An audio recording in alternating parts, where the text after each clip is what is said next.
چې پښتانه ناپوه او ولې پس پاتې دي. نو د دې لپاره خو لازمي ده ځکه دا یو علمي مجلس دی زما چې در کوم عادت څه زده یې دلته به دا د دې لپاره نه کوم مجلس زه یو وخت هم نه کوم چې دا د کمترۍ برترۍ دپاره وشي. زه وایم چې دا د شعور واګایي وشي. کېدی شي زما په هغې کې به داسې شیان وي چې هغه به د دې د واقعیاتو څخه به لرې ما ته به په بل نظر راغلي. نو ځکه دا د زده کړې یو پروګرام دی. دا زده کړه داسې یو شی نه ده چې دا لیمیټ وخت لري چې په دا وخت کې زده کوئ شي بیا یې نشئ زده کوئ. نو کېدای شي زه څه درسې زده کړم. زه اوس هم په دغه لار روان یم. د دغې لارې هغه کارکور ورته وایي، ورکر ورته وایي، سپایي ورته وایي، عسکر ورته وایي، هر شی چې ورته وایي. راځم دې ته د یوه خبره وکړه. زه تر دغه لاور د مخه لږ بیا تصحیح وکړو. د بسم الله خان چې دی د پښتون سټوډنټس فیډریشن باني و، په بانیانو کې و. زما د نېشنل عوامي پارټۍ سره تعلق و. ځکه زما په ذهن کې یو شی ګرځېدی، خو هغه هلته د مدرسې په حواله هم پرانوسو. هغه هم د وویله زه لږ وضع کومه. هغه مدرسه داسې مدرسه نه وه. په دغه وخت کې په دا ګرده منطقه کې یوه دغه مدرسه وه چې د زموږ پر کور جوړه وه. دا د غني جان اغا وه د کوهي د افغانستان. دا زما پلار د هغه مورد و. نو لهذا دا دلته جوړه کړه مدرسه عربیه اشبیه حاجیان شکرزی. او دا باندې که رسیدان راټول شوله. دویمه مدرسه په برولي کې وله د ملي غفور صاحب. بله نږدې ما هسې رامعلومه هم نه وه، وه په خامخا خو نه وله. نو دا هغه دور و چې د علم د دغه دپاره داسې ګرده د علاقې خلک یاست. زه به لږ درته وضاحت وکړم. کېدای شي تاسو هم په کتابو کې ویلی. په دا وخت کې د دغه اسکول او د دغه ادارو سره د سپین ږیرو نه لګېدله. او دا به یې سره یو تاریخ چلېدی. پر هغه به لږ بیا په وروسته کې ولاړ شو چې دغه لاره یې نه خوښوله. د مذهب لاره، مدرسه، مسجد او په حجره کې سبق ویل کېده. هغه وخت ویل کېدل سبقان په حجرو کې به طالبان ناست وه. ویل بیا او دا کلي به بیا ډوډۍ ورکوله. هغه طالبانو د ذریعه هم دغه وه. خو دا د مدرسو خوا نه وله. دا مدرسه چې راغله دا نو په اصطلاح یو جدید دغه و. نو ځکه زه دا خواته ولاړم. زما خپل په ذهن کې خو هغه وخت زه دونه دغه نه وم چې زه دا ووایم چې زه نو میچور وم یا دغه. خو د سبقه سره مې شوق درلودی چې هر چیرې به ولاړم سبق مې وایي او هغه سبق سره مې علاقه درلوده.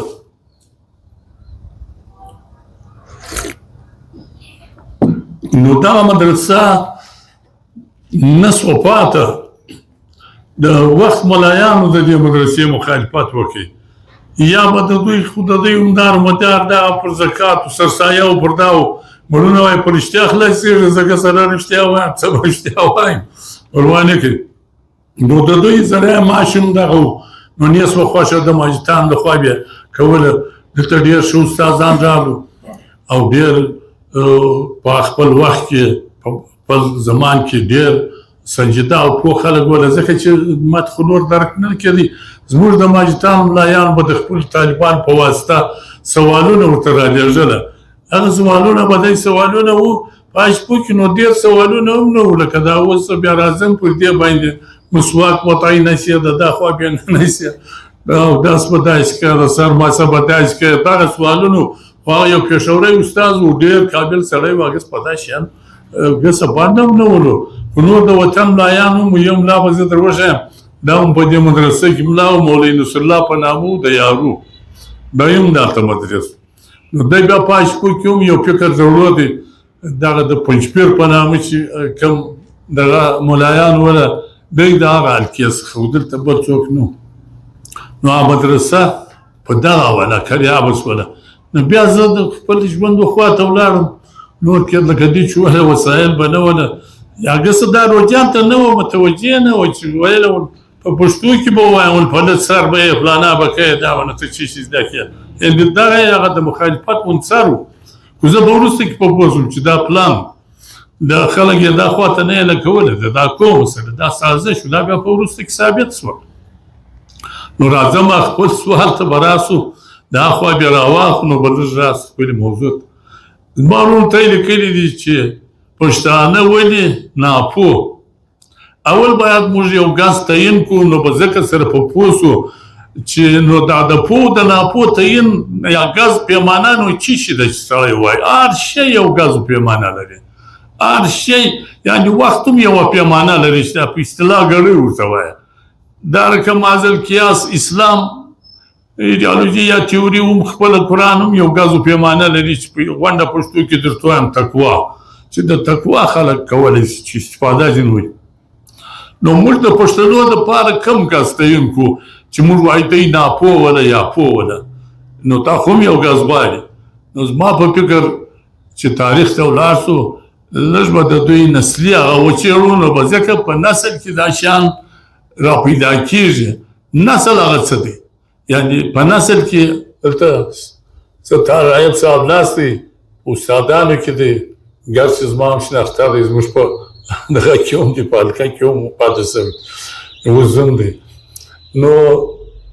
یو کس یو پیمانه چې موږ ورته کښېږدو د تاریخ په اوږدو کې دا نسل یا د نسل څه چش راځي دا چې په اصطلاح یې هم اوس ورته ویل کېږي په نوي وسل کې جنیټیک خاصیتونه یا عادتونه په دا پښتنو کې کم عادتونه وه دا پښتانه کم نسل وله د پښتانه د نسل په باره کې به لنډ ووایم چې دا پښتانه مطلق اکثریت تاریخدانان اوس پر دې متفق دي چې دا اریات اگر چې اختلاف شته اول قاضي عطاالله کړی دی چې دا اریا نه دي د چې څه لیکلي ول بیا په وروسته کې د عمر جوړ کړی بېرته قاضي عطاالله وایي چې دا یهودي نسل دا د هاخوا راغلي دي د سام د خوا نو دغه نسل په حقیقت کې اریا دي اریایان چیرې اوسېدله د باختر په غرو کې وله دا د باختر د غرو خلک وله زیادتر یې خپل د ژوند دارومدار پر مالدارۍ دی ځکه د غرو خلک همیشه موږ ته وینو مالداري کوي نو دغه خلک هلته د خېدله یو ابهام پاتې نه شي اریا نور قومونه هم درلودله یوازې دا نه وه یوه قبیله یې دغه ده چې هلته لفظونه ورته په کات بخت و په داسې نومونه ورته کېد خو اوس یې پښتانه بولي دا قبیله وه چې راله د باختر د غرو څخه چې راشوه شوله نو راله د عمود سیند پر غاړه چې په هغه وخت کې بخت یا بلخ ورته ویله چې اوس یې بلخ بولي او ورسره اوس یې دا بلخ هم ولسوالي پاتې سوې ده زه اوس په لنډ وخت کې ورغلی یم د مزار شریف څخه داسې پر یو 10 کیلومتري دي دا بلخ په دا بلخ کې مې شته شوله دا بلخ هم که تللي نه یاست یو وخت به مې خدای بوځي دا بلخ په خپله د منورینو ځای دی که د بلخ هلته زیارتونه ووینې پر هر زیارت چې کومه کتبه لیکل شوې ده هغه د نن وخت عالمان هم نشي درکولی هغه الفاظ یې راغونډ کړي دي ډېر په ښه دغه که د نامه مې اورېدلي رابعه بلخي هم د هلته دغه سمچي پهلوان په نامه یو دی ځکه دا وخت دا پهلواني هم په هغه وخت کې داسې وه نو دلته ډېر خلک پاتې شوي دي د تمدن خاوندان پاتې شوي دي نو ځکه سړی نشي ویلی چې دی به نو ناپوه نو څنګه به ناپوه چې دا خو ګرده د دوی قبیلې دي د دوی خلک نو دلته چې دوی راغلي دي هغه نیکه چې ووایم پوه شوې نو بیټو برټانیې و داسې نومونه ورته تکرار شوي دي خو دلته چې پاتې شوی دي بیټ په خپله ډېر صالح انسان دی د تاریخ دغه څخه د تاریخونه هم ډېر کم دي خو اثار او خلکو پر قراینو اندازه کړې ده ځکه چې هلته ماحول یې داسې جوړ کړی و چې دا د پوهان خلک کېدی شي دا د عامه خلکو نشي کېدی یا د ناپوه یا د جاهل خلکو نشي کېدی نو بیا د ده په پسې د ده چې کوم ځینې تاریخونه یې ورته ورور کړي ځینې تاریخونه یې ورته زوی کړي په حقیقت کې دا زوی دی غرغښت نو هلته چې بیرته اوستا ته ولاړ شي تاریخ ته هلته بیرته ورته راوړی دی نږدې کړی دی ورته نو دا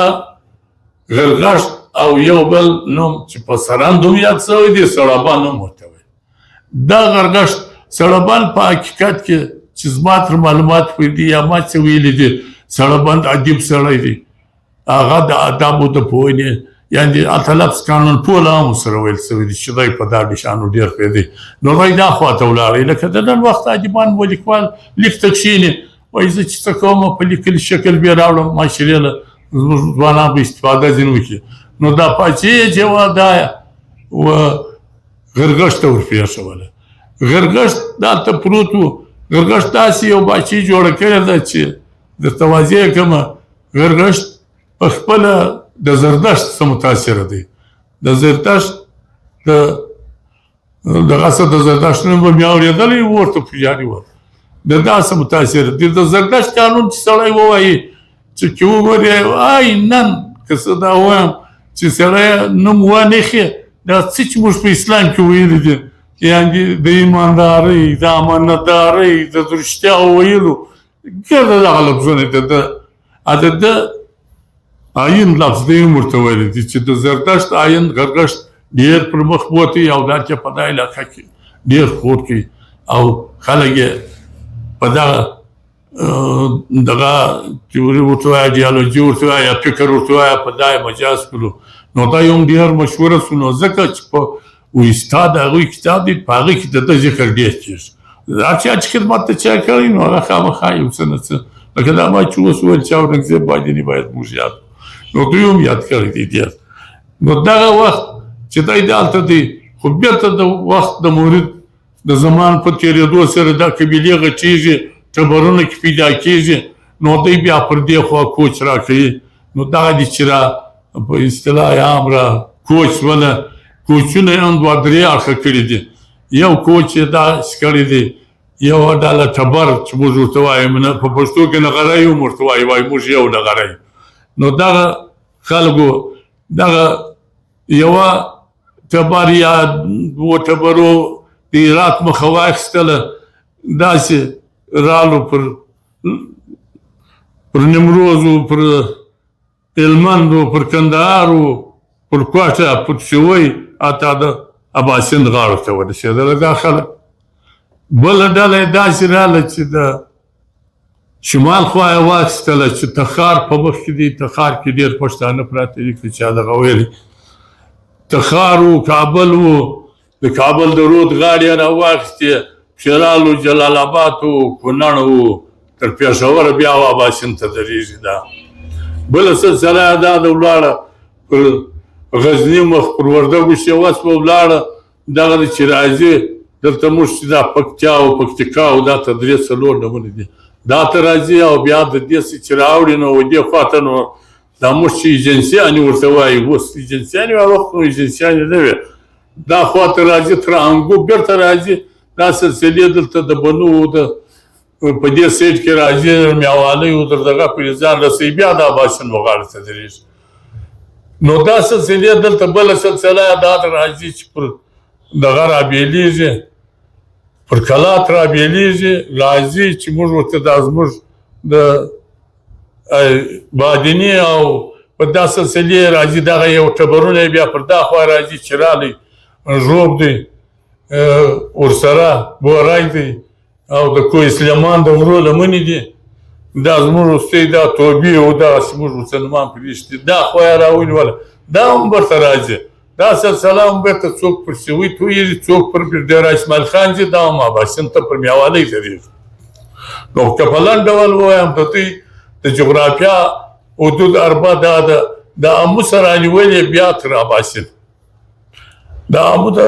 دغه سره هم ډېر پراته دي دا اوس چې کوم اورېدلي دا د پوستکي کلال چې وایستي دا اوس دلته هم دی شته نو دا جغرافیا ده نو اوس راځو دې ته چې نو دی زما په نظر که د هرات چا مطالعه کړي هراتیان متمدن دي ډېر پرمختللي خلک دي ډېر په تاریخ کې هم په ادب کې هم په شعر و شاعري کې هم ډېر نامتو خلک یې زېږولي دي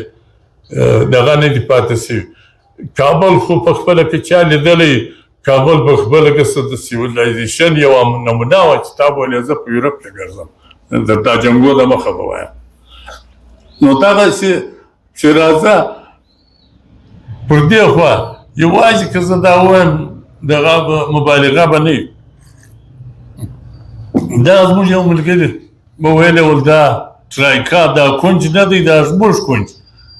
دا داسې خاص غوره شی نه دی زېږولی چې زېږولی دی په انفرادي صورت یې زېږولی دی هغه بیا خلکو نه دی منلی یا خلکو هغه کړی دی زه به دغې ووایم دلته راغلي دي اوس خان شهید و کار یې کاوه عبدالعلي اخندزاده و خو دا خلک یې متام کړي دي دا یې لیکلي نه دي چا دارنګه مازل قیاس نور هم وه نو مطلب مې اصلا دا دی که موږ ګاز د پیمانه د پوی لرو نو پوی خو خوشحاله ټولنه ته وایي که په بلخ ټولنه ووایه ډېره د ورورولۍ ټولنه ده هېڅ زیاتی نشته پکښې یعنې نورمال ژوند یې دی څوک چې ځان له څه خوښوي هغه یې د هغه غرګښت ولس له هم خوښ کړي دي د هغسې عزل قیاس تر هراته راغلی نو زما په خیال دا لفظ ورته صحیح نه دی دا ناپوه دا پوت نو ولې خوار سوله خو دویم سوال واردېږي د سپینو بیا خوار ولې دي د خوارۍ هم مختلفې پیمانې دي که موږ خواري ودا ته وایي دا مسکنات غربت دا نه ده خواري دا د خواري نه وایي که موږ دا د خواري ووایو چې موږ د خپله ټرکه چا واړولو نو دغه بیا خارجي عوامل لري نو ځکه هغه خو بیا د داخلي هغه چې دا په داخل کې پوه هم دي او خپله په زور زورور دي په خاصه کې جنګي دي دولت یې هم جنګونه کړي دي د ایرانیانو سره یې جنګ کړی دی د چینایانو سره یې کړي دي پهلویان ورته وایي دا به چا ته معلومه وي د دا په نومونه راځي د دا سره یې کړي دي حتی چې پر مخ راغلي دي بیا تر دغه ځایه پورې چې راغلي دي بیا داسې خلک وو چې پیدا شوي دي چې امپراتورۍ څوکې پیدا شوی دي تر ډیلای هم تللي دي په مختلفو نومو تللي دي د ابدالي په نامه تللي دي د غوریانو د دغه خو دلته یو بد شوي دي چې زه څه ورپام کړم ځکه ته د تاریخ په شاګردۍ کې روان یاست بد مغولو ډېر ورسره کړي دي ګر چې ته یې په ځان پوه کړی نه دی مغولو دا یې خراب کړی دی مغول د ده څه استفاده کړې ده د ده د موټ څه استفاده کړې ده مغولو ته یې وهلی هم ډېر دی مغولو ته یې خراب کړی هم دی مغولو د ده څخه د ده دود عنعنات هغه شیان هم ایستلي دي ځکه د مغول بادشاهان کې تاریخ وګورې که د عیاشۍ اخته دي ټوله دربارونه چې تکرار کې دا اوس هم چې ولاړ شي چې کلي یې وګورې د عیاشۍ ځایونه یې ډېر نو د یو ملت ته یو قوم څه چې هغه اصلي هغه باسي نو یو متبادل به ورکوې نو دا پروپاګاندا متبادل یې ورکړی دی دوی هم دا خواته ولاړه دا نو هغه عادتونه دي بیا بدلېږي په پښتو کې وایي وایي به ورسره کوو وایي چې اوسې نو په خوی به د هغو سي نو دا عادتونه په دوی هم پیدا شو دویم بد عادت په دا کې دننه نفاق پیدا شو دا د زی و د خیل دا ټبرونه چې زه ورته وایم پر دا ډېر تقسیم شوله بیا هر چا دا کوشش وکړي چې زه برتر یم یا زما ټبر زورور دی یا پخوا دغه ګاز هم دغه و چې ډېر سړي بیا درلودو دا به بیا هغه دا زموږ په لنډ تاریخ کې شوي دي په دغه ورنځیو کې ویله زه د چا سره به دې وکړم زامن یې ډېر وله دا هم یو پیمانه وه چې ده د زور چې زه د چا سره به دې وکړم خلکو ورته پلار زه د فلاني سره یې وکړه کړي هم دي نو دغه مغولو موږ دلته راوستو اوس راځم دې ته چې موږ چې د ټریکه اړه د دې وشیات خو نو یو څه شته د فلسفي اساس هم د پس منظر په پس منظر کې خو نو یو څه شته چې زموږ دا ښه شیان یې ګرده د دې پښتنو څه وایستله او په دا بد خو یې اخته کړه دا د دوی بنیادي وجه د دوی جغرافیا اوس د باندني عوامل به وایي د نور هم د باندني خلکو د هر اړخه که د ایرانیان دي که غربیان دي که هر څوک دي دغه جغرافیا یې په نظر کې وله هغو لیدلې وله چې دا جغرافیا د معدن د لحاظه د ځنګلو د لحاظه د رودو د لحاظه د دریابو د لحاظه ډېره غني ده نو لحاظه هر څوک داسې خاورې ته داسې ځای ته جستجو کوي د خپل ځان د جوړېدو لپاره د مثال په توګه به وایم موږ نن په خوارۍ پسې ځو کراچي له کراچي مې ډېر خوښ نه وي خو دا ځای ورسره راوړو دا خپل کور دلته جوړوو هغه کور بیا هلته نه جوړوو یا پنجاب ته ځو یا بل ځای ځو نو دوی هم د هغه ملکو سره رالو که زه د تویم د اطلسیم په اوایلو کې چې دوی راځي د تجارت په نامه د دې سایډ د ایسټ انډیا کمپنۍ په نامه ایسټ انډیا کمپنۍ نه ده زما ایسټ انډیا کمپنۍ د برطانیې د حکومت یو څراغ و دلته بلاوي دا دنیا یې لوټله د اسیا دا سیمه یې لوټله د هغه دپاره پلان کړی و هغه خلک در موږ تیز دي هغه پلانر دي داسې نه دي لکه موږ پر حوادثو راوغورځېږو چې پیښه وشي بس موږ سره پیښه شي بیا موږ راغورځېدلي بیا ناست بیا د ګردو مسلمان په هغه پیښه کې پیدا کړو یعنې حوادث نو دی چې رالو دلته ټولو د هغه ځای خلکو دا چې موږ اوس ورته وایي دوی اباد سوي دي کمپرومایز یې ورسره وکړي د دوی سره شناخت وکړي یارانه یې ورسره وکړه او څه شیان یې ځینې نقل کړه څه شیان هغه هم په اصطلاح زه داسې خبرې څه ساده کوم او چې سره په پوه شو نو د علمیت کس ضروري نه ده چې سړی داسې اصطلاح استعمال کړي داسې لکه موږ وایو زه د فلانۍ کمپنۍ ایجنټ یم د ایجنټ دویم نوم نو څه شی دی د هغه شیان خرڅوي د ده دپاره تعریفونه یې هم ډېر کوي هر شی یې کوي خو ده ته بیا څه کې ورکوي نو دا رقم یې اشتراک ورسره وکړي خلکو یعنې قومو ورسره وکړي هغه قومو چې اشتراک یې ورسره وکړي په هغه د هم ډېر غرض نه کوي خدای چې راځي مخ ته راځي پر مخ باندې دغه چې ما درته وویل جنټیک خاصیتونه د انسان نه وځي دغه قوم په طبیعت کې حر دی آزاد دی په فطرت کې دی ازادي لري چې ده ته رارسېږي د ده بیا هغه غرور راپورته کېږي ټغر ورسره وي نیله کوي پر خپله خاوره نو دغه ټغر یې په دې معنا و چې دوی وجنګېدله په مختلفو حوالو وجنګېدله خو آخر کار نو د جنګ خو ما درته وویل نو د جنګ خو ورته اسباب چې د هغو سره به توپانګو دغه هم و د ده هغه لوی اسباب نو هغه غشې ولنده وه توره وه دا بیا د بله پیدا کوله یا بیا پیدا کړی خو دا جنګ یې په مړانده وکړي د مړاندې صفت یې هم درلودی د ننګ یې هم درلودی نو خوشحال هم یو شعر پر ویل دی چې د تورې په حواله نو دا صفت په دې کې وله دی ټغر ورسره و د دغه ټغر په نتیجه کې دی ډېر خوار شوله خو ځان یې بچ کوي خو خوار شوله خو بېرته ما درته وویل چې موږ دونه درک نه وکړي که تی کابل ته تللي نه یاست لاړ به سي د بابر چې مغول دی تر ګلو ظلم دی ورسره کوي دی د باغور بیا ډېر باغونه دي بابر بیا موږ تایلی دي حتی چې په وروسته کې بیا دغه یوه عیسایه دا وله چې ما درته وویل چې دوی دلته په دغه کې زما اصل غرض دا دی چې تاریخ دوه شیان واضح کوي مدعي هم تاریخ ښیي چې زما مدعا د چا سره ده موږ خو کله کله دی ګډوډ وو مدعي نه معلوم وو چې مدعي په هر جنګ کې نه دی معلوم شوی جنګ چا ګټلی نه اول به سمت او مدعي دواړه نو دغه و چې د انګریزانو سره چې ټغر وایي اخرنۍ حصه دا وه چې کرنل برایډن په جلال آباد کې د ده لښکر د خاورو سره خاورې کېږي کرنل برایډن پر آس تړي د ده پښې لاندې ورتړي ورېله کوي د عبرت دپاره دلته دوی دا دغه کوي یو بله بېلګه به درته ووایم چې د حرو د ازادۍ په نقطه ده په بولدک چې د اخري دوی جنګ کوي برطانیه د انګریزان چې موږ ورته وایو یو سړی په غره کې دوی ترخې کوي ورڅخه ده کوي خو به پېژنې کوي پروژه ده رالی د انګریزانو د کیمپ په مابین کې ولاړ ول څه کوي ول دوی وایي انګریزان راغلي د پښتنو وطن نسي دا د غرور ماده وه چې په دې کې پرته وه په دې ټوله ملت نو انګریزان بیا ډېر تیز خلک دي داسې نه دي لکه موږ چې ورته پښتانه ده نو یوه خبره ده انګریزانو سټراټیجي ورته بدله کړه چې راسئ په بله طریقه یې په جنګ دا نه ول کېږي تر څو بیا ورسره جنګوو نو دغه و چې ما درته ویلې بله طریقه دا ورسره خپله کړله اولا ښې یوه معایطه ورسره وکړله چې راسې په ټوټو کې وویشو دا کوک تیت خوراک یعنې د نفاق ښکار یې په هغه کې کامیاب شولو ته هم په پوهېږم چې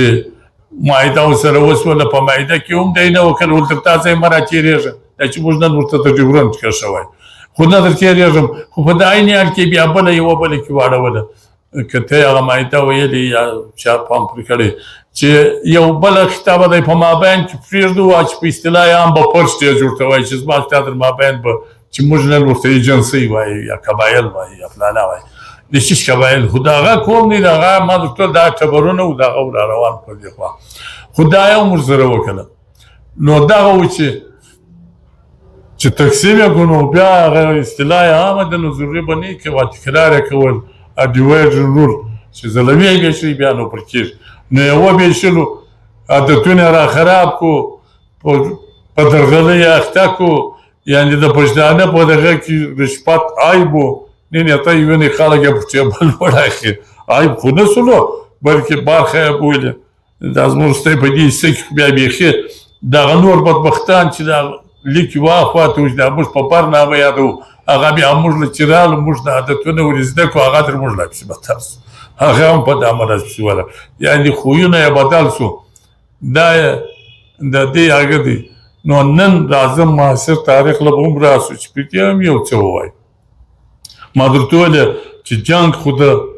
جیوپالیټکس شروع سو د جغرافیا شروع سو که د 100 کاله دې خوا ته تاریخ وګورې بیخي په چټکۍ سره دا دنیا رالوړه سوې ده د ټکنالوژي او د مشینرۍ او په دې حواله یا په دغه حواله خو موږ دې یوه خبره زه کوم اغزه یې کوم تیتون کوم هغه چې مال ګاز و پیمانه موږ ګاز و پیمانه د پوهنې دا کښېښوله خپله خبره به هېروونه راځو به هغې خبرې موږ ګاز و پیمانه ډګري کښېښوله زما په نظر ډګري پوهه نه ځکه په غټه پښتو به درته وایم ډګري غلامان ډېر یي علم پوهان ډېر باچیان ډېر یي اوس دلته د باریک فرق دی دا بیخي باریک فرق دی چې ډګري او پوهه ځله بېلې دا یو باریک فرق دی نو زه به د مثال په توګه وایم نو پوهه چیش ته وایي دا زما په جیب کې یو موبایل راسره دی دغه یو موبایل یو پوهه ته کښېنسي یو شی ایجاد کړي تخلیق یې وکړي نن یې باچا نوم په جوړ کړي ځان ښه په جوړ کړی دي وطنونه یې په جوړ کړي دي په دغه یوه ما ورته ویل چې ډېره ښه وایي ما پي ایچ ډي وکړله پي ایچ ډي یې هم د بل په جغرافیا کې کړې خپله یې نه وي ویلې وایي اسټرالیا له ولاړم او فلانه له ولاړم موږ دا ډګري علم بولو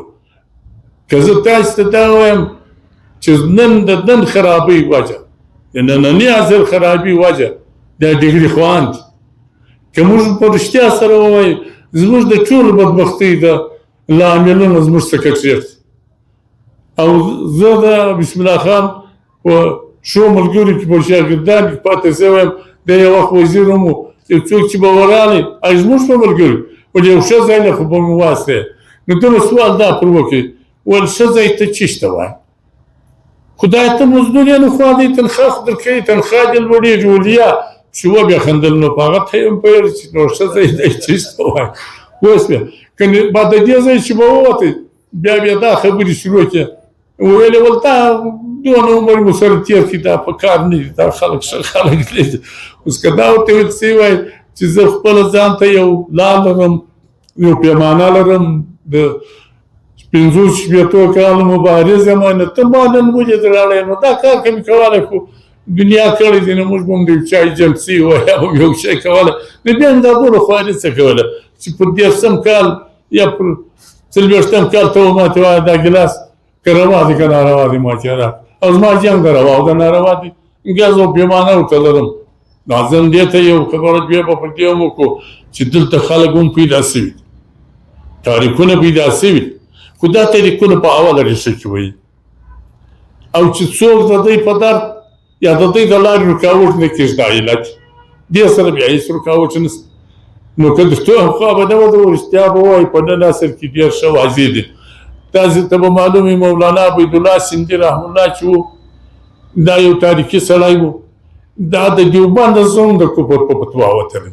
ولې دا ټیک نه خو د دیوبند باني یا د دیوبند هغه تاریخي سړی چې مولانا محمد الله حسن چې په شیخ الهند مشهوره دی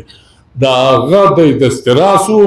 نو هغه ورته وویل چې د دې ځای خدای فارغه شوې نو بیا په ډیلي کې د نظارت المعارف په نامه بله اداره خلاصه کړه چې د دیوبنده به فارغېدله هغه پوه شاګردان هغه د شیخ الهند اصلي شاګردان به یې دله وراستول بیا به ته یو 2 کاله ورته ویل نو د بچیش ورته ویل ښکاره خبره خو درس نظامي ښه نو نه ورته وایي درس نظامي ښه نو په دغه کې ووایي په دیوبند نو دا هغه څه چې د ژوند د تېرېدو دپاره ضروري و هغه یې ورته ویل مولانا عبیدالله سندي دونه غندل کېږي چې مولانا عبیدالله سندي د دغه وطن سب اخیستل کېږي دی په 40 پورې د سنه 40 پورې په سعودي کې ناست دی هلته دغه کوي خو داسې ناست نه دی دا سړی یو تاریخي سړی داسې کښېنستی دی د هغه په وس کې نه ده دا چې کابل ته ولاړی د دغه د دوی د تاریخ نوم ریشمي رومال و په دغه حواله چې دی ولاړی کابل ته هلته په کابل کې هم دایرې تنګې شوې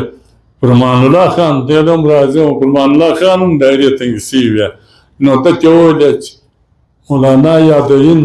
د سره هم خلک ورسره دلته ځای نشو درکولی نو دغه چې دی د رامو تر غاړې واوښتې دی هلته چې ځي دی ډېر رښتیا ګوی سړی دی دی وایي زه اول ور د آمو په دریاب کې پخوا دغه کښتۍ وې دا کډوان بیا تړلي وو دا خلک بیا پولیستله دی وایي موږ چې دلته ورغلو یو روسی و د دې نوي دغه اشنا شوی و ویل ولته ول زه په دا کې نه سپورېږم ولمونږ ته ویل د سپورېږي ول دا ظلم دی دا خو انسانان یې پورې ویل یو انسان باید د بل انسان د مجبورۍ څخه استفاده نه وکړي نو دی بیا موږ کې خو بیا دی موږ د ځای کې نو دی وایي دلته زه د دغه تیوري څخه متاثره شوم چې دا تیوري کوم څه ستا کومه تیوري تر معلومېږي به کې زه نه اخلم سوشلیزم مارکسیزم نو دی بیا ولاړی بیا هلته تللی دی د ډېرو خلکو سره برخورد کړی دی د ذمهواره خلکو سره خو په نتیجه ورسره رسېدلی دی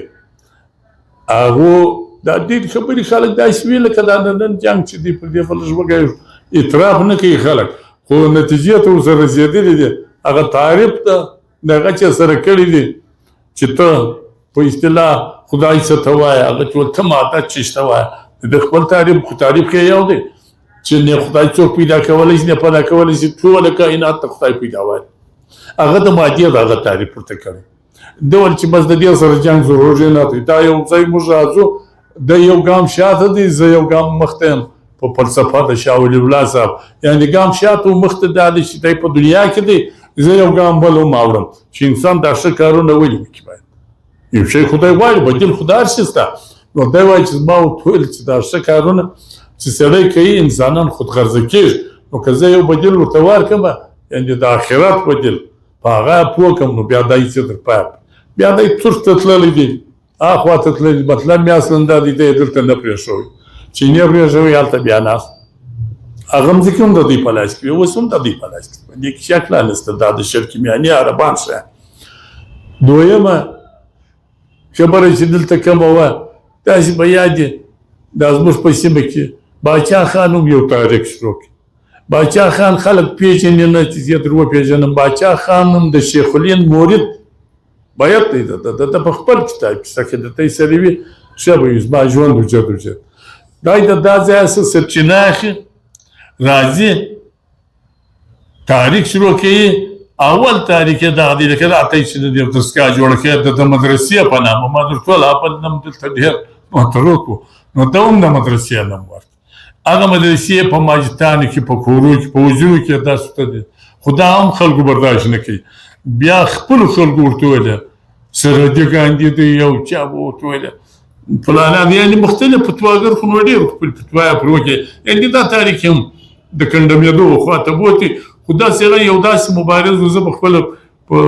انقلابیانو کې دغه یو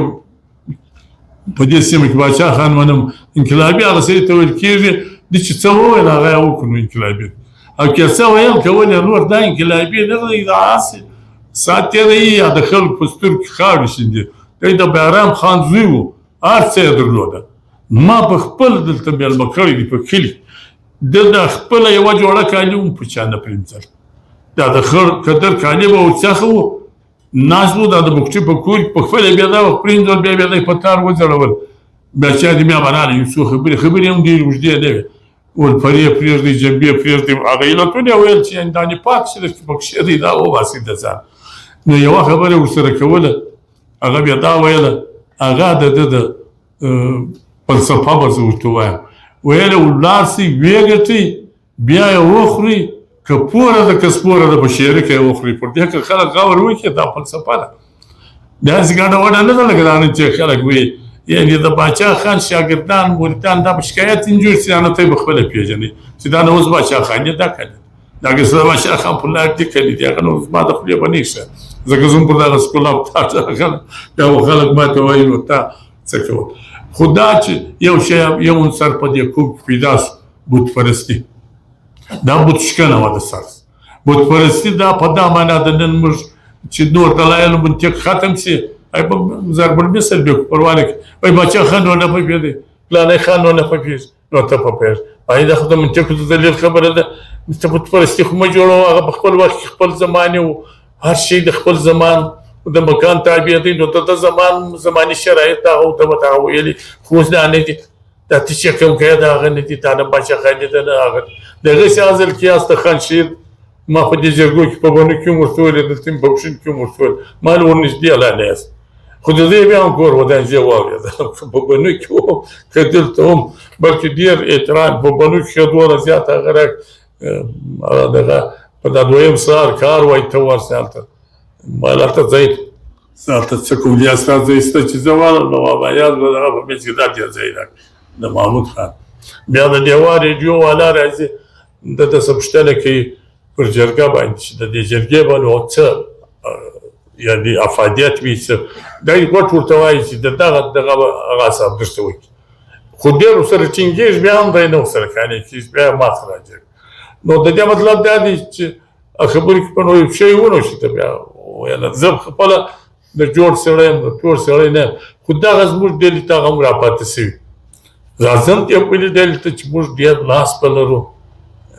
په پښتو خو مې درته ویلی چې پر پښتو مین یو هر شی کوو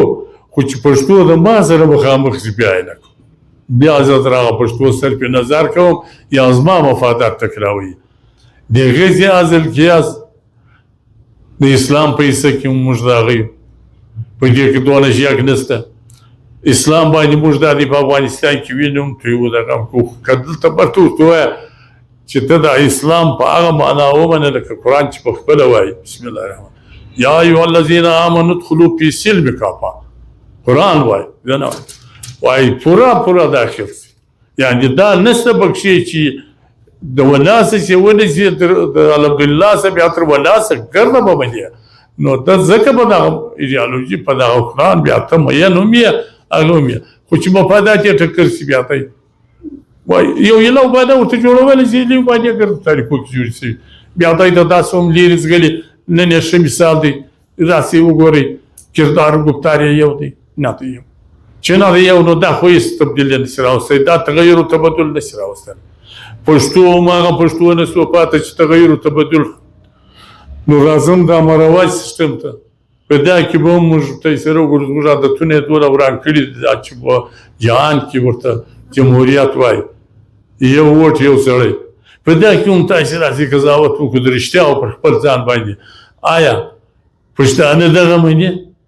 ګر چې موږ نن چمپیونان یو لکه د اسلام د اوله رو وایي اسلام سراد نه لري د تر اسمانه و بل ته موږ خو چې په خپله کور ته راشي بیا یې نه د هغې چې دغه جمهوریت موږ هم جهان ته ورښیي نن یې دعوا لرو مګر چې شکرزی نه راسو بیا که یو شناخت غلا کېدی تور هغه یو غلا کوي که دوه غلا کېدل که د انا شناخت کارت یې لور ته ورکړی که د لور د سپین ساري ته ورکړی دا غلا کوي او زموږ ستی په ګاونډ کې چې دا وخت کې هغه علاقې دونه سره بېل شوي په ګلستان کې بیا پیټۍ پړه کېږي هلته بیا دا خبره نشته نو دغه یو ووټ یو جمهوریت که دونه ګټه لري چې وبل چې ورښیي نه به خپلې وجه نه مني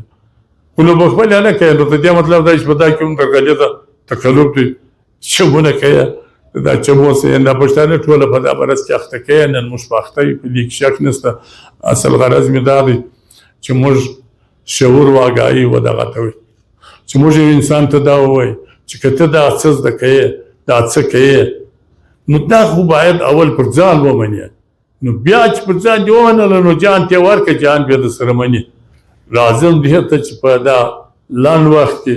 ما درته وویل دا تاریخونه چې شنو شوي دي یو تاریخ چې زه په خپله استاد بولم د پښتني جامع نبشناس یې بولم او تر کومه حده چې دی په پښتني جامع پوهېدلی دی نور محمد ترکی ارواښاد ما په خیال چې د په څونه ساده ژبه بیا د پښتنو رمزونه ویلي دي د پښتنو عادتونه ویلي دي چې هغه وخت زموږ وروستی زما په وخت کې ولستی په وخت کې نو دا نسته ستی په وخت کې بیا ساز سارنګ دی زموږ په وخت کې نقل و ماښام به نقل کېدی کلی به ناست و دا نقلونه به ورته کېدله نو ده د خپله جامې په نقل کې ورته ایښې ده مختلف هغه یې لیکلي دي د بانک مسافرې دغسې ناول په شکل یې کیسه ده خو چې څوک یې ووایي زما په خیال تر هغه ساعته بیا کښې نه ږدي چې تر پایه نه یې ویل دومره دلچسپه هم دی ځکه د فطرت دلته زموږ هغه شی قبلوي هر شی چې د انسان فطرت قبلوي بیا دی دلچسپي ورسره لري نو دغه سړي ډېر هغه وکړي خو دغه سړی هم ته یې ولیدي چې په افغانستان کې د تغیرو د تبدل دپاره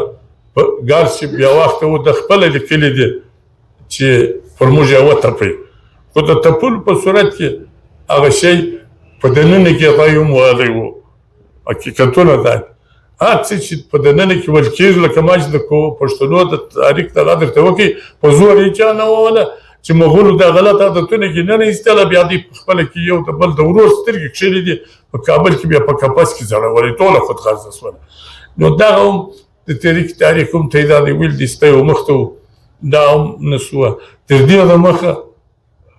که تاسې وګورئ یو اقدام د نوي جدید ټکنالوژي پر اساس باندې امان الله خان وکړي او په هغه وخت کې د په کابل کې ترام جوړ کړي ترام به ته یې نه لیدلی په دا کراچۍ کې به چلېدی لکه ګاډۍ داسې راغلی دوی نه و جوړ په کابل کې هغه وخت جوړ کړي دا د 1908 کاله د دولت په دغه وخت کې د جوړ کړي نور یې هم داسې خو نه یې پرېښوئ خو دی ځکه په خلکو کې دا هم ځای جوړ کړی محبوبیت یې درلودی نو لیرې دنیا که تاسې کتابونه به مو ویلي خامخا به ویلي د بغدادي پیر نقل کې مې ویلي ډېر په تفصیل سره د په خپله لیکلي دي دا هم نه دي هغه خلک زموږ بیا ښې دي بیا یې په خپله ولیکې چې ده د امان الله خان خلاف تاریخ د دغه سیمې چلولی د دغه سیمې څه ورغلی دی دغه د غرو خلک ما درته ویلې هغه سبق یې وختي د منځه ځینې ایستلی وي یعنې ناپوه کړی ولو د علم او د خپل دود د دستور او د عنعناتو د غیرت یې چې کولی وو نو دغه دی ورته راغلی د بغدادي پیر په نامه چې د کوم تاریخ وچلاوي موږ دومره دا زموږ قومونه وایم اوس هم سته دغه خلک د هغه امان الله خان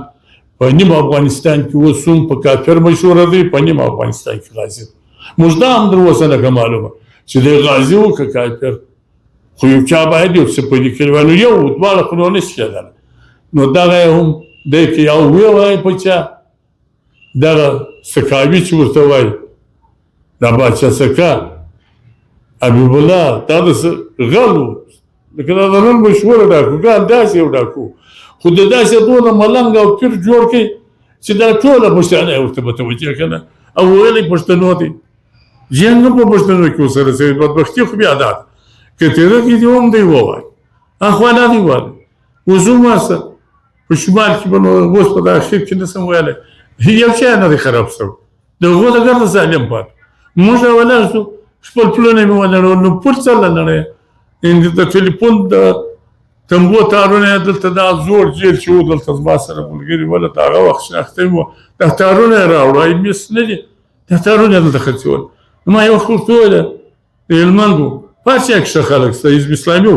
ما ورته ویلې ما داسې که وم د دعوت بیا ژوندی ورک شو ویې ول مجبوري ده یعنې مطلب دا دی چې دا یو نه واضحه دا تارونه یې راچکوله یعنې سټکچر یې ور برباد کړي پلونه یې ونړوله نن ورته وګورئ چې بیا نن ورغلي دي بیا هغه دي که نن ورته وګورو موږ به دا ووایي دلته زموږ خلک دغه عذر کوي دا زما د اسلام خبره اخیستې وي بیا ده وایي موږ نه یې آزاد به موږ خو نه کېږي نو که دا سوال دا پورته کړو چې ته دغه ګوتو خلکو سره چې تا ملګري کوله یا دې مرسته کوله نو په بر کې خو اوس هغه ناست دي نو هغه یې ولې نشي جوړولی یعنې هغه ولې یو سیسټم نشي رایستی زما ورونو داسې نه ده چې موږ خو دا خاص په نامه اورېدلي دي چې مکمل ضابطه حیاتي په دې کې دونه شکله نشته دا نن دوا هم دغه ده خو دا په دا طرز نه ده هغه به مې بیا خبرې دا د نن دوا ده خو ته ولې نشي ځینې جوړولی خو ته نه پوهېږې که ته پوه شې نو ستا خلک د نن څو کاله وشو یو بنیاد خو ورکړه تا خو ورکړه لکه دا تا چې تا دا ورکړي دي ته داسې یو شی راځي چې د لایبرري څخه دا نه پاتېږي ته بیا نه ووایه دی بیا نه ووایي زه بیا نه ووایم دی بیا ووایي بل بیا ووایي یو څوک بیا ووایي دا یو تاداو دی که دا تاداو پاتېږي دا تاداو باندې به خلک یو وخت راشي یو بلډینګ به په جوړ ته خو یو تاداو خو ورکړه یو شی نه لري بس اسلام دی امن دی نو بدامني چا جوړه کړو بدامني خو هم دغه او که د امن د بدنامۍ ګز دغه دی چې جنګ جدل بیا خو دا جنګ هم تا کوي او که ګز د لوږې او د غربت د جیل خاتمه ده نو بیا ولې لارې نه خلاصې نو بیا خلک یې لکه علم ورکړه پوهه ورکړه د ژوند نیمه حصه ته دې لیکل شوې ده وه مواقع نه ده برابره مواقع ورته برابره کړه د نن دنیا ده پرده باندې ورته ویلی شي چې ورته وایي کور کې ورته ویلی شي په کورو کې خلک ویلی شي دا ورچول چیرې ویله دا ورچول یې نوشتې وه د موږ خواش یې ولاړ دغه سرور خان دغه راوړل د موږ بدبخت څه ولاړ دا ورچول یې نوشتې نه و دا ریکګنایز ده پر جهان باندې خلیږي د چا لاسرسی نه وای د دغه پر بنیاد باندې ډېر خلک بیا موږ بیا غلطه استفاده هم کړو د دې پر بنیاد لاړو د باندې داخله دلته بیا هلته دغه بیا د موږ څه ورک شي هغه هویت هغه دغه د موږ نو په هغه بر کې ولې نه جوړېږي نو نه جوړه نن دلته دا دي دا زموږ ستی ورونه دي راغلي دي موږ هم څه دي کولی دا دی مسله نه ده بیا به راشي بیا به موږ ولاړ شو ارځئ چې په چا خواري راغلې ده راغلي موږ کومک سره کړی دوی هم د موږ سره کومک کړی دي چې تنګي به راغلې او دا خوا چې راغلې ده د سیکانو پر موږ ډېره تنګي راغلې خلک وایي نه بین درجت سنګ تاریخ چې وایه ډېره ځپلي دي بیخي یې بد ویلي دي دغسې ازل کیس نور نو دا خواري دا خلک د دې ځایه ولاړ سي په ډېرو پیسو ځي ته یې معلوم یعنې دا خوا برته په دغونه پیسو راځي چې پوښتنه ځینې وکړې دی وایي هلته روزګار نه و هلته خواري نه و هلته یو شی نه و ډوډۍ نه و نو اصل د امن خو د ګیرډې حل کول دي په دې کې اسلامي دغه زه به د حضرت علي نقطه یو قول پر نقل کوم دی وایي لوږه هغه بلا ده چې سړی کفر ته باسي په اصطلاح عام هم دلته هم زه همیش په دا جرګو کې وایم حنفي صاحب کله ناست و امنیستي هغه بلا ده چې موږ به هرې خوا ته ټېل وهي په دا ورته وایم د امنیستي ور ختم کړه دلته د خلکو دروازې خلاصې دي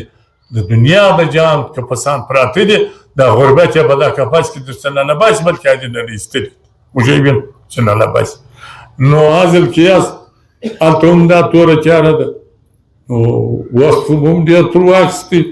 خو راځو دې ته چې جوړېږي نو څنګه دا خو نو رنځونه دې ومې ویل شکایتونه دې ومې کړه نو څنګه جوړېږي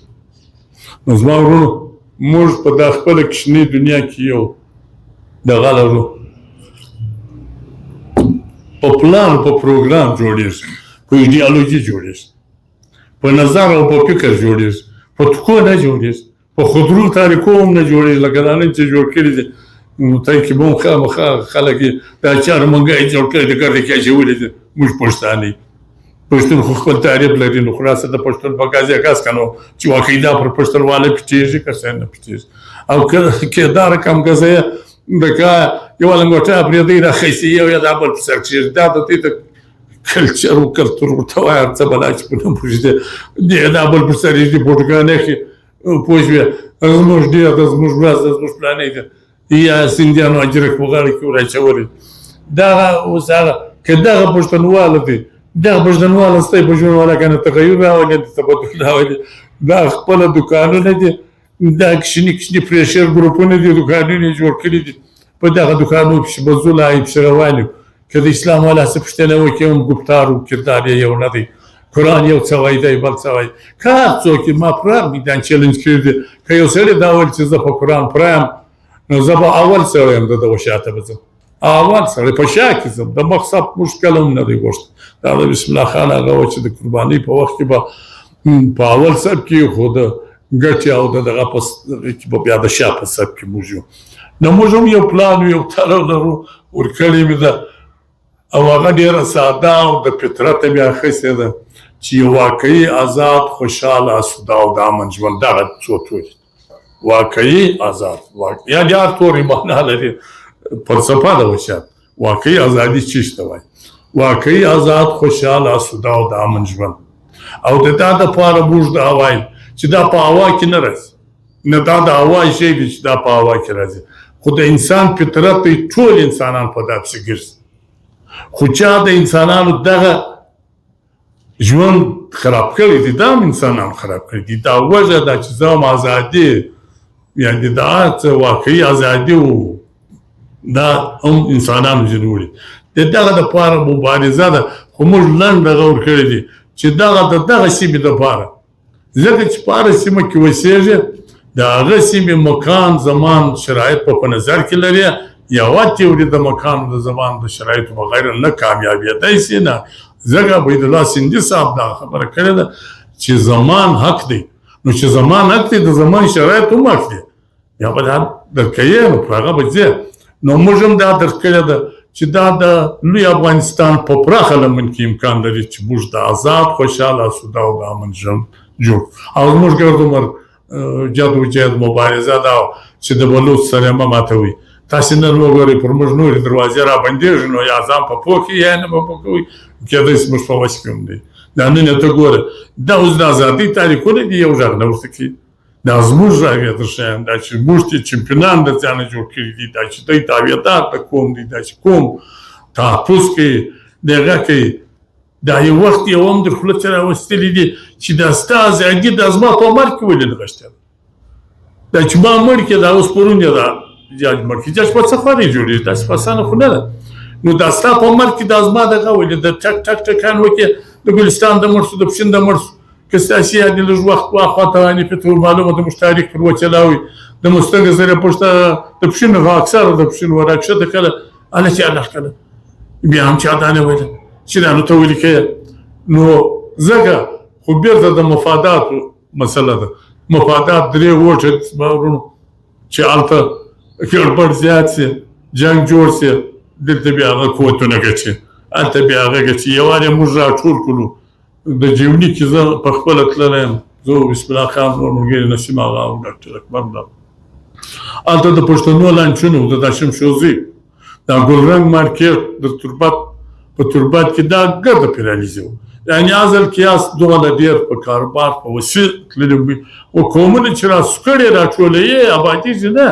وسیع میدانونه به ورته پیدا کوي د کار مواقع به ورته پیدا کوي ورسره بس د خپلې مځکې د چرونو دپاره ساینس جدید علوم نوې ټکنالوژي به راوړي هېڅ په غره سړی نه غني کېږي زموږ په غره کې هغه دي ترکي صاحب وایي پولاد څنګه کله کېدی یعنې په مراحل د زمان نو دی یو مثال ورکړي د غره توړ ډبره ده نو چې ویسوله یې نو لال ځینې راوځي غمی کېږي که نه هلته ښه ډبرې بولي خلک نو هغه لال که ته کوې نو پالش که به ورکوې یعنې سوله یې د هغې چې ازل کې یا زموږ په دغه کې چې ما ټول دا جغرافیا ډکه پرسه ده باطنه بلکې لوړه ښه ډېره ډکه ده و دا چې نه پرېږدي دلته زموږ داسې یو ما ته خو د رڼا څرک راورکه رامعلومېږي چې د دغه ځایه زه به نو یو څرک راپورته سي ولې ځکه دغسې بېشلي دي پوه شوې چې دا فلسفه دی چې که سره د الهي یو بل نظام راجلوله کوو پوه شوې دغسې مسخر کړي دي په مختلفو حوالو ما درته ویلې چې اوس نور پر ځم بیا شکایت کېږي څوک دغه یو ته ناست وایي بس در دغه عمه چې ولاړې در هغه مجلس چې ولاړې بس والتلې داسې نور شی غواړې ده یوه بیا په دا ډله په دوام ورته اخته بس خالي مسواکونه دا یې ونسي تر لیکه تر دې چې راوتلي وایي دا قرآن دا دی د خدای قرآن د تغیرو د تبدل کتاب دی قرآن د جګ جاهلي معاشرې د خلاصولو کتاب و قرآن پر یو سری پر هغه محمد مصطفی راغلی دی هغه محمد مصطفی په ژوند ولکه کښېنستلی دي که څوک سیرت ووایي خپله غاښونه ایستلي دي خپله پر ځان یې وینې توی کړي دي وږي و در په درې پر ځان وړي دي نو یې وګټله هم او په مکه شریفه کې ځینسازي کړې ده تنظیم عدالت جوړاوي بیا تنظیم نه کېږي زما ورونو چې تنظیم ونه لري اول خو ایډیالوژي غواړي ادب غواړي د هغه سره بیا تنظیم غواړي تنظیم داسې یو شی دی د مثال په توګه لکه دا د شی ډبرې ښایسته ډبرې چې پرتې نو موږ ورته دانه وایي خو چې بیا پیې بیا یې موږ تسپې بولو هغه ډبره ده بیا تسپې سي بیا مشر هم ورکوو نو دغه یې ښه مثال که یو نظم و ضبط و یو تنظیم پیدا سي زما په خیال دا نورې خبرې عباسي هسې وخت ضایع کول دي هلکه چې روان دي تنظیم لپاره کار وکړي او د تنظیم اوله ضروري دا ده چې پر چش موږ یو کېږو. دا سوال دی که نن دا سوال زموږ په حزبو کې مطرح وی نن به موږ د اعتصاب خپله درګاه درلوده ما به تا ته ویلي وای تا به زه درځګرې نیولی وای چې تا خو دا ویل دا ته خدای روایت موږ که اوس دغه په اصلاح یو ګپه پکې کوو روان پر چمن یې د بس پر لکۍ مسلم باغ لیکلی شو دا خو مسلم باغ نه نه خو چمن چې دا وایي ته راځه په لار کې بغلي یا به شی بیا بېرته په پښې کې ور وګرځو یعنې دا هم یو درته کوي یعنې اصل قیاس ګاډه واډه د اچارو منګي یې جوړ کړي دي یاد ولرئ د وږي په حال وږي خبرېږي د دردمن په حال دردمن خبرېږي چا چې لوږه نه یې لیدلې هغه چې دا وخت راغلی چې کاکو ډوډۍ راکړه دی وایي متل خو ماښام راځي هغه وسیب صدقې بعد اذانونه کېږي ډوډۍ به وخورو چې لوږه یې لیدلې هغه یې دستي ورکړي هغه وایي هغه درد دی چې زه یې وخت وږی ولم ځکه ده ته دستي زده کړه یې کړې ده دا هم لږ د کلاسو د طبقې هم دنده شته خو ورسره سره ښه خلک په هر بهیر کې شته نو ډېر ته یې وخت واخلي نو ګورو چې با یو څه وویله ته یې به یا ځینې کاریه سوي یا څه به نه یې ډېره مهرباني هغه صاحب ستا د ښایسته مجلس څخه موږ ډېر څه ترلاسه کړل او انشاءالله کوشش به هم کوو چې په دغه لاره باندې ولاړ سو او وروسته پاته نه سو. تا څخه سوال دا دی چې آیا په اوسني دور کې چې مطلب زه خپل ځان راواخلم یا دا نور ملګري راواخلم چې دغه د پښتنو د پاتوالي لامل آیا په اوسني وخت کې دا تعلیم یافته خلک نه دي چې په هر ځای کې موږ وینو په هر محفل کې موږ وینو چیرې چې یو پښتون غټ افیسر جوړ شوی دی چې هغه له موږ وله ورسو هغه بالکل داسې مغرور وي په خپله چوکۍ ډېر فخر کوي. ستا په اند ته په دې کې څه وایه چې د دغه وجې څه د ناپوهۍ او د وروسته پاتې لامل نه دي دا خلک زموږ دپاره؟ ما د دې سوال جواب ته ووایست چې ما ویله زموږ اصلا بدبختي دا وخت د ډګري خواهان راوځي لږ بیا ځله پیر کړو د ډګري خواهان راوځي چې سکرټریټ مې په نامه درته یاد کړي نو په سکرټریټ کې خو ګرد هغه ناست یا په اصطلاح یا دغه منتظمین دي یا دا ما تعالی چې رالېږلي دي یا چې هلته ناست دي بلکې زه به دا ووایم ته په دا لار کې پاتې شوی ښه به دا وي چې تا ته په خپل حلقه کې جواب ووایم دغه ستا د ادارې څه دا چې دغه ادارې موږ ورته وایي یا دا مذهبي مدرسې ورته وایي د داسې یو شی راوځي ما په نظر شی لا نه چې راوځي تر نوکرۍ واخواته دا ډګري ده په هغه بل اخ کې هم د هغه د ملایفه کوم نن بیا دا د ووټ شی کوم پیدا شوی دی چې وایي ووټ ما به خلک ودرئ زه به ووټ چې هر چا په دا لار کې زما خپل تربور دی شکایت بیا نه کوم نفي صاحب یې پېژنې مولوي باري صاحب یو ملنګ سړی و خو ښه کارونه بیا کوله خو چې چارپېره خلک به راوګرځېدل هغه خلک چې دی لا پخپله و یو حاصل قیاس نو دغه دواړې ادارې ځکه دا درته وایم چې زه یې ګسه ادارې نه بولم دا کې درغلي ده دا هم په پلان ده په دا یو شي باندې په پای د ما سره قناعت وکړي موږ د اول جماعت د دویم جماعت د دریم جماعت والګوان د دغه بنډال ورکړی دي کتابونه د غزي حاصل قیاس په دابل کې د درس نظامی د دلی واخاته یو کلی و هغه درس نظامی د لا درسیږي چې ورته وایي چې یو فلسفه باندې راباسه د شاه ولی الله صاحب فلسفه ورکړه مولانا عبیدالله سندي ورته وایه خپل تاریخ ورته وایه نه دلته ورته ویل کېږي نه هلته ورته ویل کېږي لهذا زما په نظر د تاسو شی نه جوړېږي بلکې بدخونده ده. محترم آغا صاحب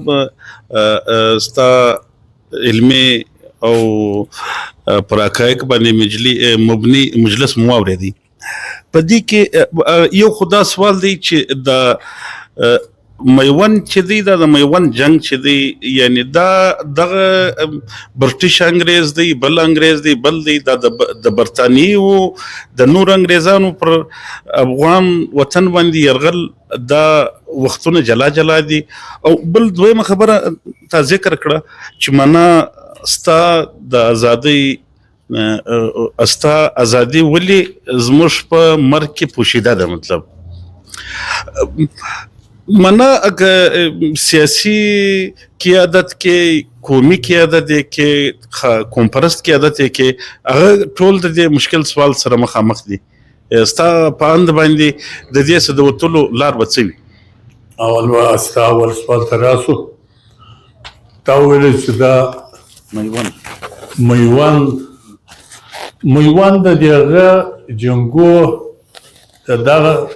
سلسلې یوه کړۍ وه ما درته ویل یوازې پر میوند خو نه ده سوې ده میوند خو یې داسې هغه د ملالۍ په حواله ډېر مشهوره سوی دی چې په هغه کې ښځو برخه اخیستې ده بالخصوص چې ملالۍ چې دا خپل ورور ته وایي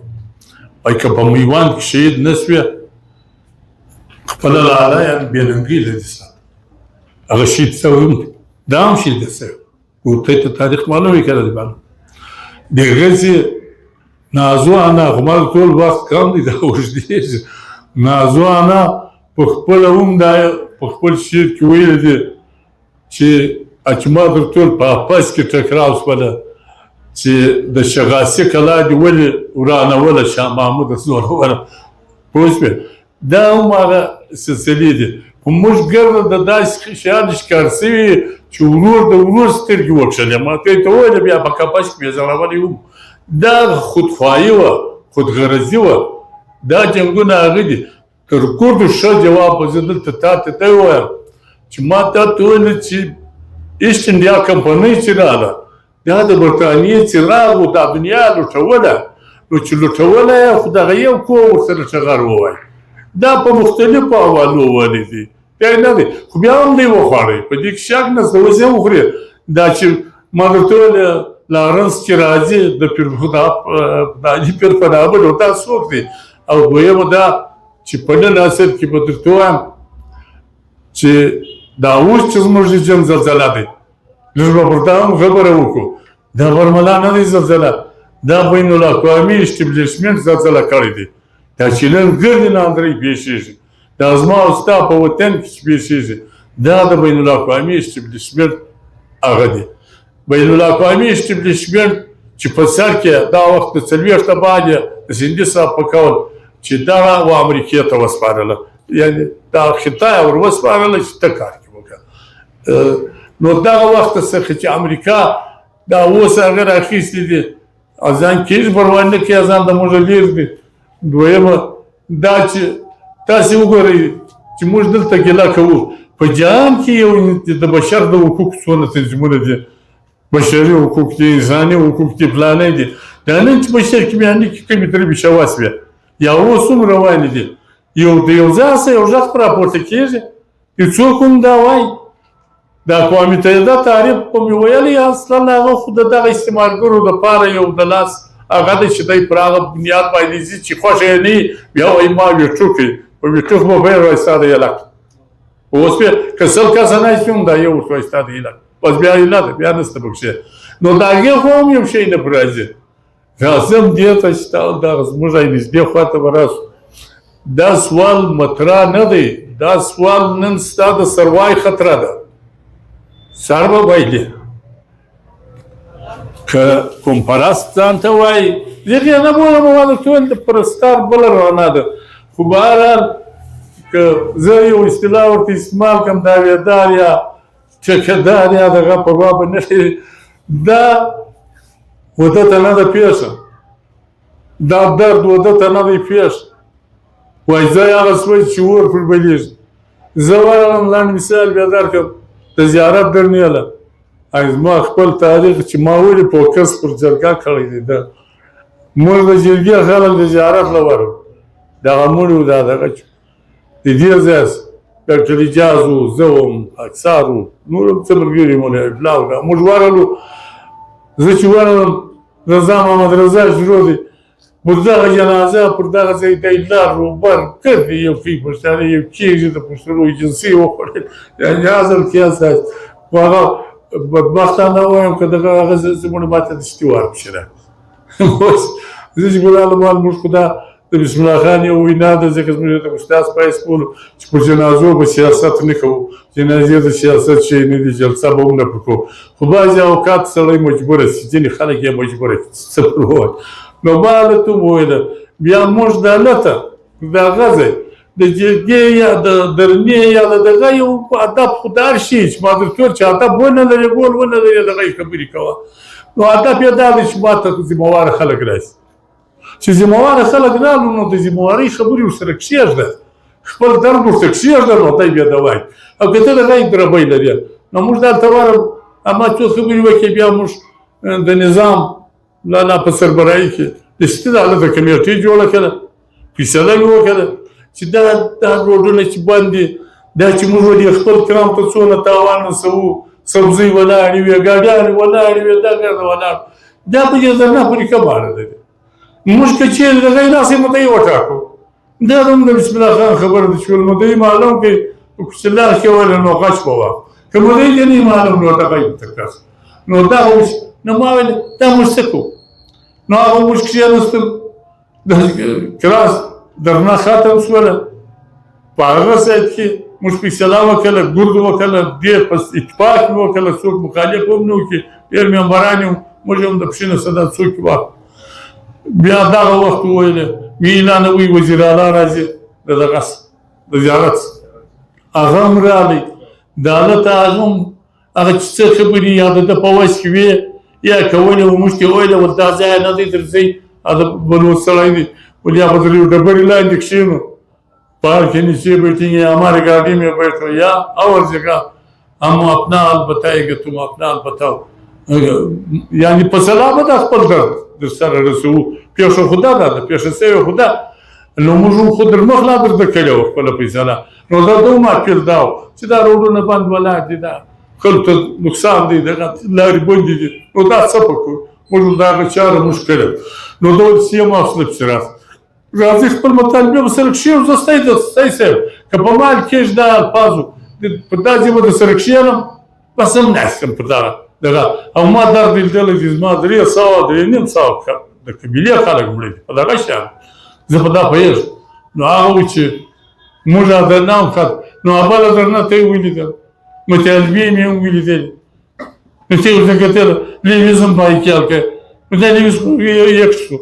ګزه چې یک نه شي نو زه به د لیویز د لږ دغه درته وکړم پروا نه کوي ګزبانه یاست پروا نه نقل یې کوي د لیویز سره باره وایي ما په شنو تحصیل ورنځي کې ورته ویلې د شنوغري لیویز دی ما ورته ویلې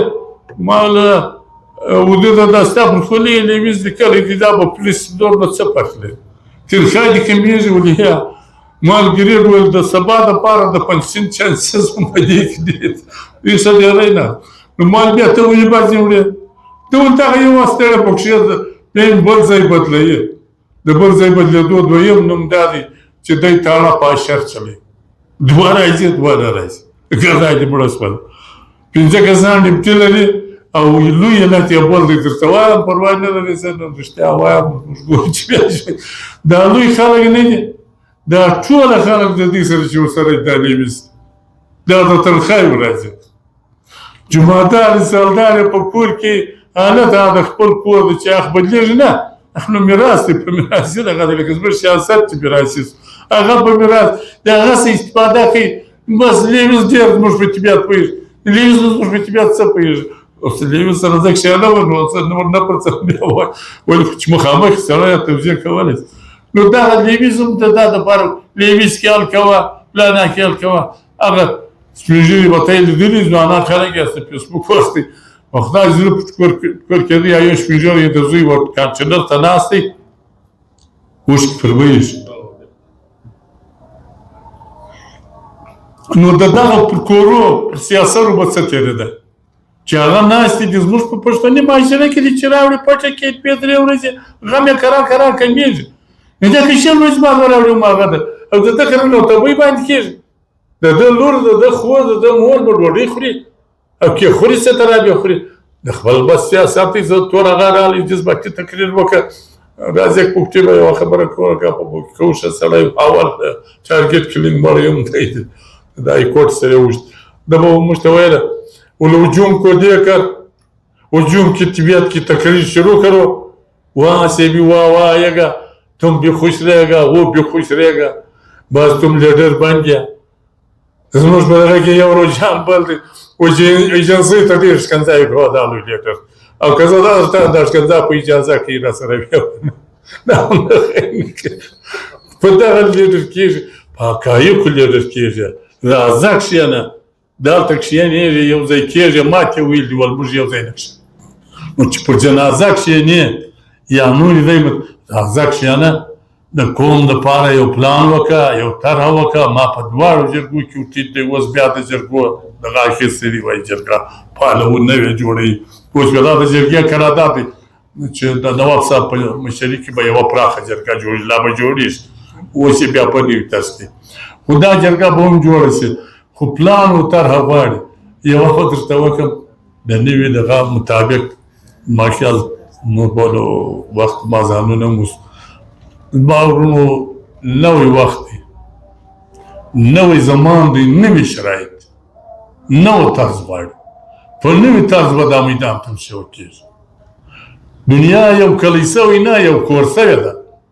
که یو بیالر هلته یو ډالر وښورېږي په هغه ورځ په پشیت کې نه په شګرځۍ کې تېر ګران دي ارزان دومره دې رانږدې سوی او جنګ د اقتصاد دی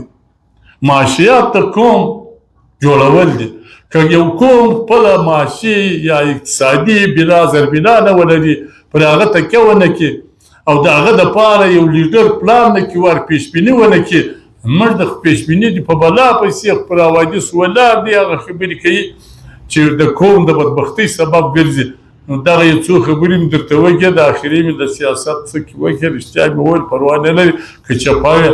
بیا به د هغو خلکو صاحب په غواړو ځان ته په طبیعت په لګېدلي